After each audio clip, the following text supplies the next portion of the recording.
In today's video, I'm going to talk about how people find themselves in extreme credit card debt.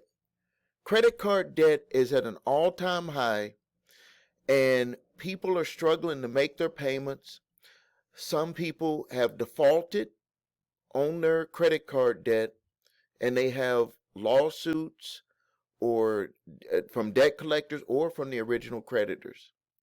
And they find themselves in a, like, they're just stressed out. They don't know where to turn, what to do.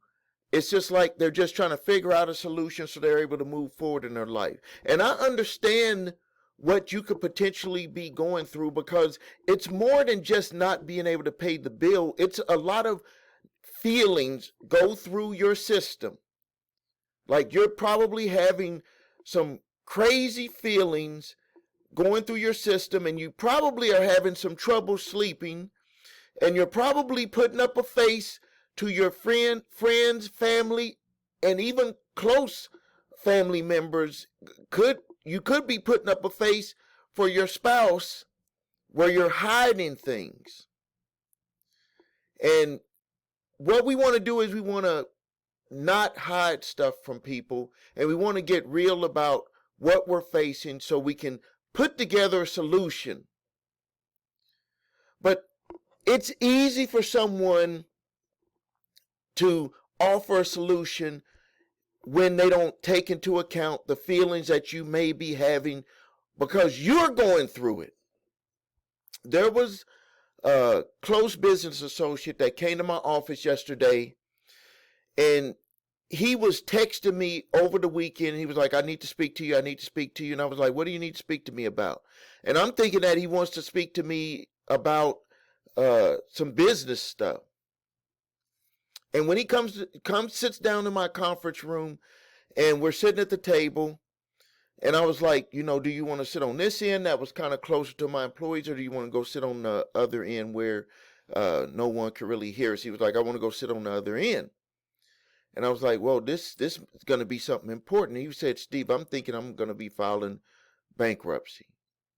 And it took me by surprise, because I've talked with him, has very nice cars, has, makes good money. But he was like, Steve, I'm looking at filing bankruptcy. I got liens against me. I'm thinking I'm gonna have to file bankruptcy. And then he started talking about the stuff that he feels. He was like, I don't want to leave my family with some. There was a gentleman in the community that we all knew that he died at an age that very young age, and left his family basically with nothing. And he was like, I don't want to leave my family with debt. I don't want to leave them with bills. I don't want to do that to my family. And I said right away, I congratulate you, because I meet people who don't they say they care about their family, but they don't really care about their family, because they leave their family full of debt, just all the bills behind, and they got to pay for their funeral. But that's for another video. But he was talking about the feelings that he had with dealing with the debt. And that's what made me decide to make this video, because I don't believe anyone just outright goes into doing stuff to get into debt. Like, it's a process. And it's going to be a process to get out of debt. So in this video, I want to quickly talk about getting into credit card debt, the process, how it happens. And then we're going to talk about the solutions, because there's really basically three solutions. When it all comes down to it, there's three solutions. And I could just mention those solutions and it wouldn't be any feeling behind it. It'd be like just dry. Like, Steve, you don't know what I'm going through. So that's why I'm making this video, and I'm going to talk about what we go through, because I've had these experiences. So the first thing is, how do we even get into too much credit card debt? Well, we go and we use our credit maybe for the first time, and we get approved. And there's a feeling with getting approved. You had that card in your hand, and it's like, I feel good. I feel important. I've been trusted with a credit card. I have the credit card. It has my name on it. I can use it for anything that I want. And you go out and you make that first purchase. And then you get that bill, and you're even proud that you get that bill because that's your credit card bill. And then you pay that bill. You pay all of it. Most people, when they get that first credit card bill, they pay all of it. And then they go out and they charge something else and they get another bill, and they're proud to get that bill. We're all proud to get it. And we pay for what we got. I'm proud. I'm paying you back. You gave me the credit card. I used it. I felt good using it at the store. I'm going to put it on my credit card. I'm going to pay for it later. And I paid the whole bill off. That's how most people get into using credit cards. And then something else starts to happen longer down the line. Is that, number one, more credit card offers start coming to us. More offers. I just got 5 of them today. 5 of them in the mail today. And some, we take them, have more credit cards, more access to credit, and we start using those. And then all of a sudden we start to see that maybe we're not going to pay off the cards. We're going to pay a little bit more than the minimum because that makes us feel good. I'm using the card. I'm paying more than the minimum payment. So I'm not in trouble. I'm paying more than the minimum payment. Or maybe you're paying a minimum payment. Regardless, you're paying the payment. So you feel good paying the payment. That's the deal. Hey, it's my choice. I can either pay it off when the bill comes due, or I can make the payments. I'm still within what I agreed to. I feel good about it. But then something starts to happen. Is that you add on all of these cards, and all of a sudden you wake up one day and it's like, I'm in trouble. But you don't say it to nobody else. You just look at your situation and you find yourself where I'm paying this bill, I'm paying that bill, I'm paying my car note, I'm paying my rent, I'm paying my mortgage, I'm paying for groceries. All of a sudden you don't have any money for yourself. All you're doing is paying the bills. And then if you haven't done it already, this is what most people go out and do, is they start using the credit card as their extra money. Because they're like, at least I can get me some stuff, because if I don't get some stuff, I don't feel good about myself. If I'm not able to, if I'm working all week and I can't go to the mall and get me something or get me something online, I don't feel good, because then that means that I'm not living my life. This is the process that we run in our mind.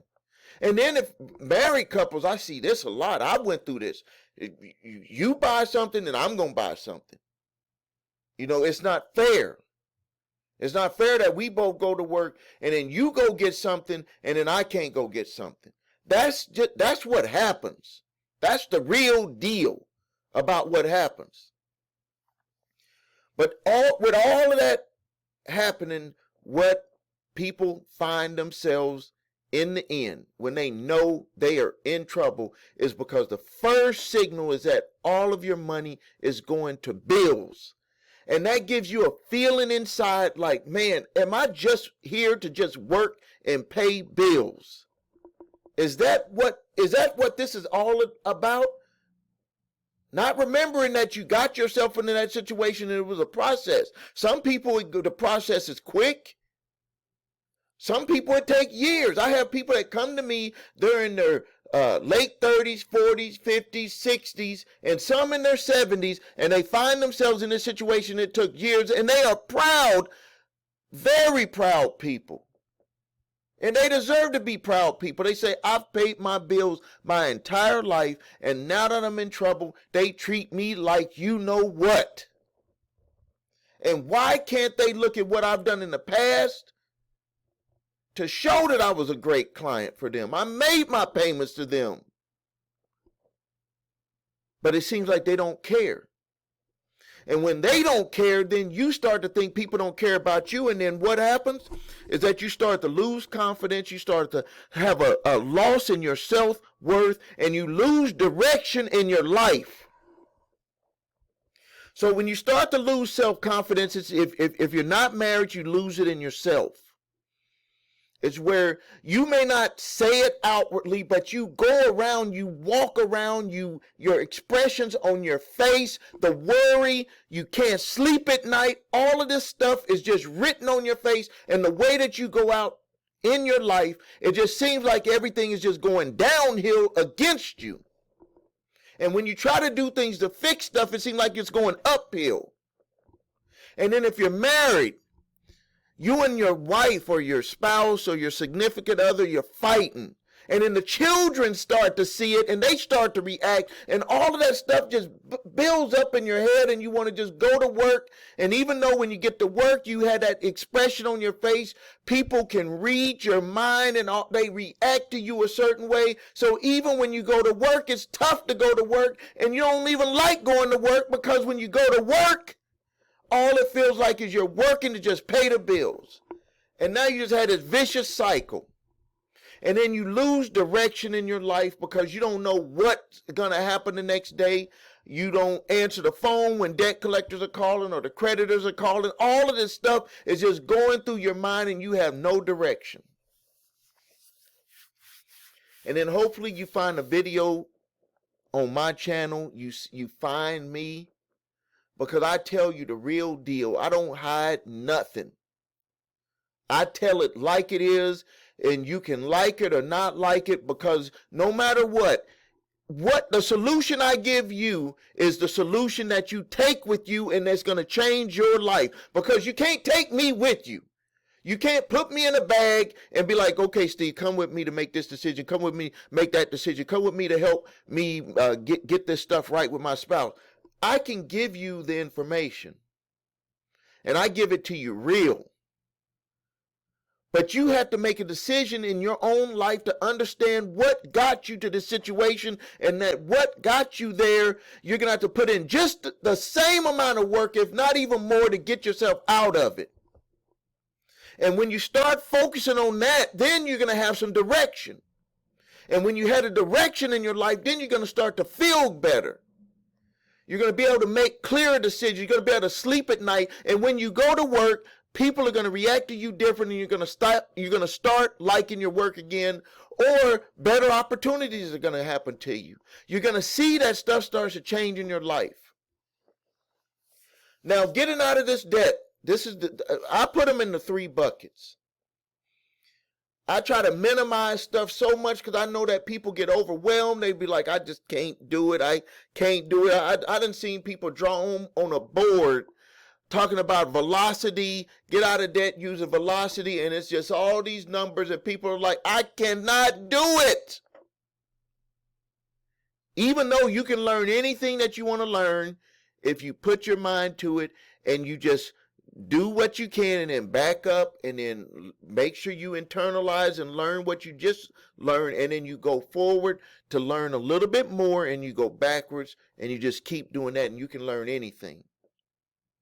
But right now I'm just going to be straightforward with you because I know you are frustrated, you're overwhelmed, you're reaching out. I know this because I'm getting upwards of 200 to 1,000 emails and comments across all of my videos per day.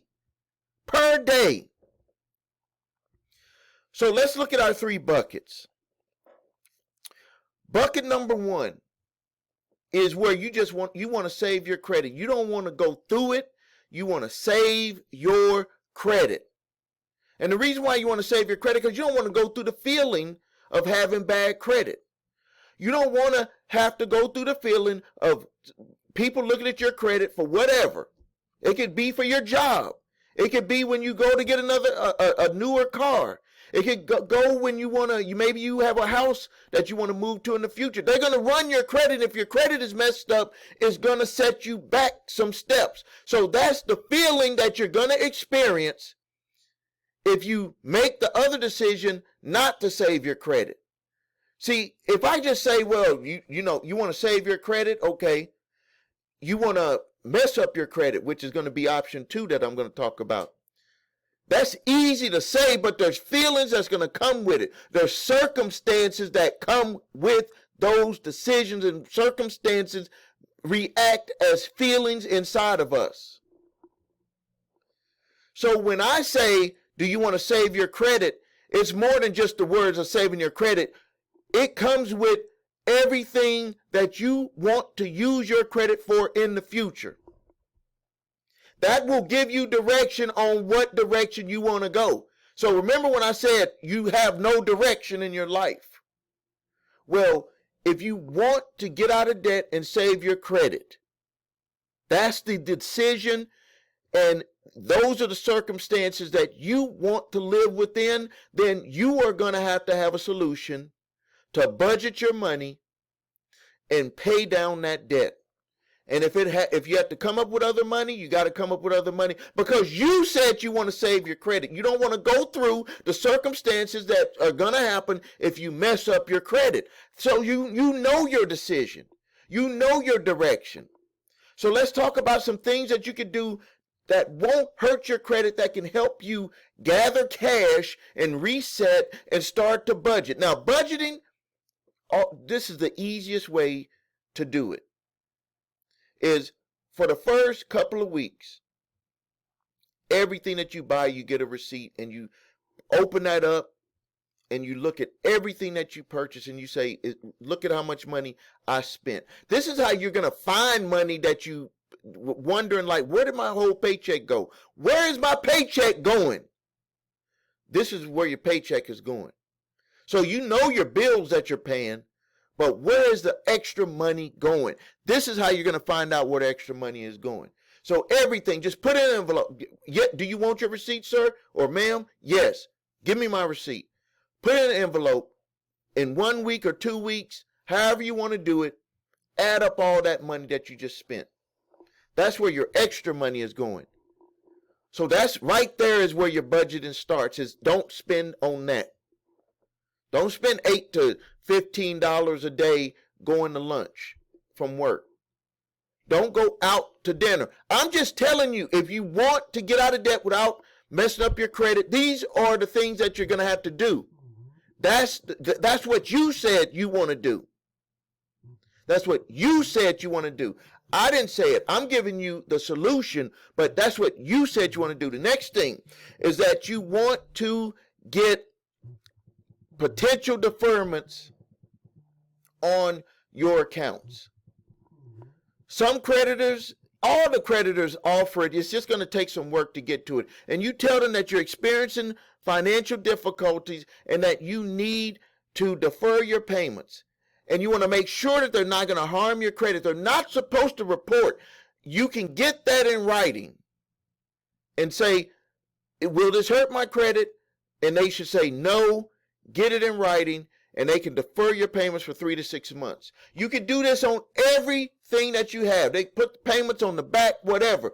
This is about saving your credit, coming up with some cash to pay down some debt, put together an emergency fund. This is the strategy that you can use. This strategy I use, this strategy I tell my clients to use when you don't want to ruin your credit. So for anyone who's saying all Steve talks about is you becoming a customer with him, I just gave you a solution, and you're not a customer with me. And now let's go to solution number 2. Solution number 2 is you're going to mess up your credit.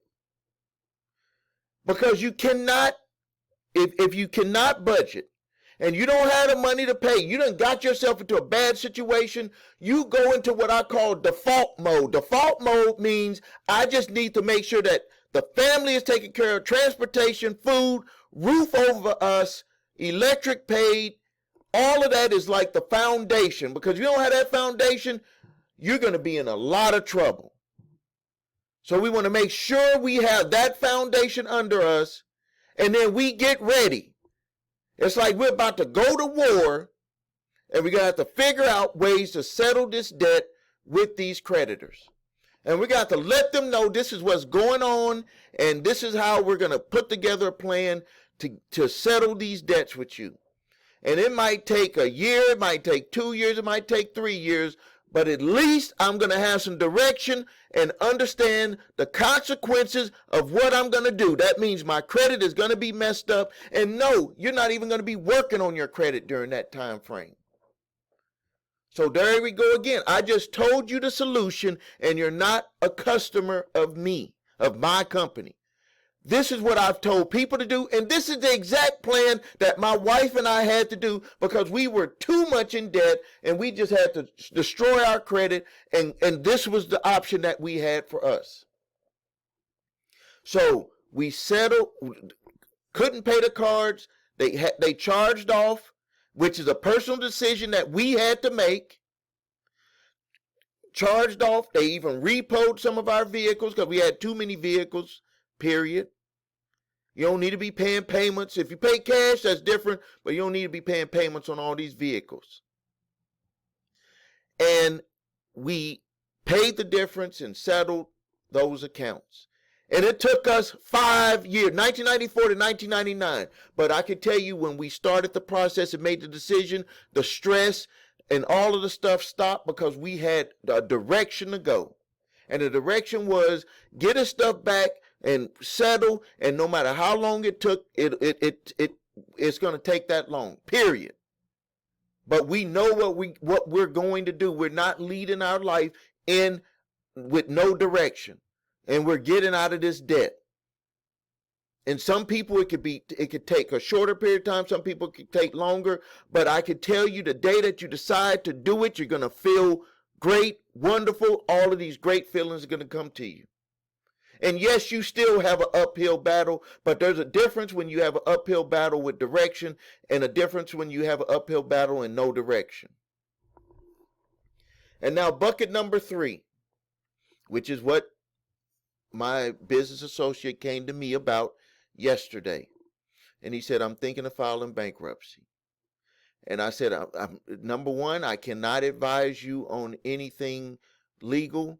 That is between you and your attorney. He said, I did talk to my attorney, and the attorney just said, file bankruptcy. And he didn't even tell me about any consequences. That's why I wanted to come and talk to you. That was he was like, the whole reason I want to come talk to you is because he knows me. He's known me for about 30 years. And he was like, Steve, you're going to just tell me both sides, not just to just do something. I come to you because you're going to make it plain to me about consequences. And that's something that, I don't know. The attorney just didn't go over the consequences. And I can tell you that he actually decided not to file bankruptcy because there was something that the attorney just did not tell him. Maybe the attorney didn't know.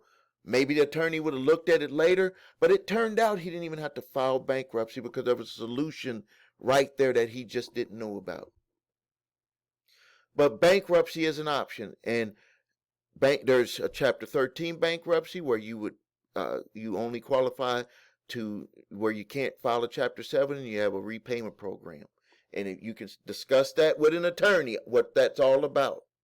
And the other option that you can discuss with an attorney is a Chapter 7 bankruptcy. And all 3 of these, saving your credit with budgeting, deferments, settlements, number 2, and number 3, if you end up where you're just insolvent and you have to file bankruptcy, all of those are personal decisions. All of those are personal decisions. So, if you need help with your credit, please visit us at thecreditrepairshop.com. Watch the video, what makes us different, so you can see my 8-point validation process and my 2-phase settlement process. If you need your credit reports and scores, go to my website. You're the number 3 scores to grab your TransUnion, Equifax, Experian credit reports and credit scores, the complete reports. Complete reports. And if you grab those reports, we'll do a free review for you just to let you know what we see. If you want to repair your own credit, we just say, hey, I saw Steve's video, got the reports, please do the review. We'll do that for you. Next thing, if you have debt collectors coming after you, grab my 3-pack of letters: statute of limitations letter, cease and desist collection activities letter, and debt validation letter. The instructions are on there. You're going to use the one that's appropriate for your situation. Statute of limitations is for debt that is past the legal statute of limitations to collect in your state. I have right here in my hands a past client came to me. This collection company sent his wife an email for a debt that they've purchased. Now, this is the crazy thing, is that we fought this debt, like got it off their credit reports, and a letter stating that they're not going to come after them for this debt because it was past the legal statute of limitations to collect. And now a third debt collection company has purchased the debt and sent this young lady an email saying that we want to collect $1,500 for an old AT&T Uverse account. And this debt is past the statute of limitations, and this is a FDCPA violation because they have purchased a debt from another debt collector, and they did not even give this young lady the opportunity to dispute the debt. They just sent this letter, this email, just sent the email saying, hey, you want to pay up? And we're the company that owns this debt now, without even giving the opportunity, to dispute the debt. I don't even know why they would do that. So grab my 3-pack of letters. The link is below. I do ask for a donation on those, and I appreciate everyone who donates on that. Whatever you feel that's in your heart to donate, I appreciate it. I really do appreciate it. Thank you for your time. Please like this video, because when you like this video, you help other people. You help other people by just liking this video. Thank you for watching. Post your questions and comments. This is Stephen A. Williams, president and founder of thecreditrepairshop.com.